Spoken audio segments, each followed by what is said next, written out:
আসসালামু আলাইকুম রহমতুল্লাহ। আসলে আল্লাহ তাআলার কি অপরূপ সৃষ্টি, এমন এক সৃষ্টি মানে আসলে যতক্ষণ এখানে দাঁড়িয়ে আছি কিংবা যতক্ষণ দেখতেছি শুধু ভালোই লাগতেছে। মানে কোনো খারাপ খারাপ লাগা কাজ করতেছে না ভিতরে। সুবহানাল্লাহ, সুবহানাল্লাহ, সুবহানাল্লাহ, সুবহানাল্লাহ।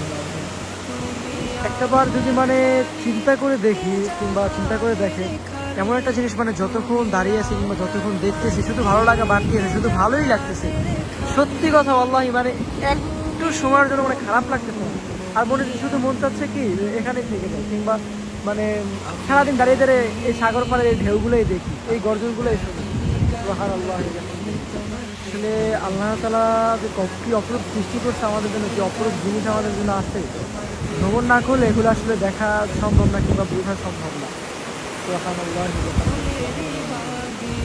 আর এগুলো দেখলে রবের প্রতি এক অন্যরকম সুক্রিয়া আর কি নিজের অজান্তেই চলে আসে। আলহামদুলিল্লাহ, আলহামদুলিল্লাহ।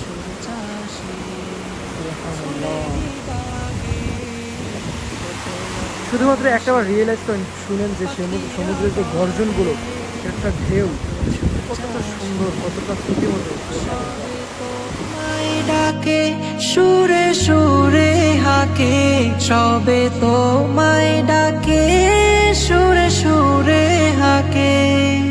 করি প্রেমের গুণগান, আমি গাহি গান গাহি তোমার প্রেমের গুণগান, আমি গাহি গান গাহি।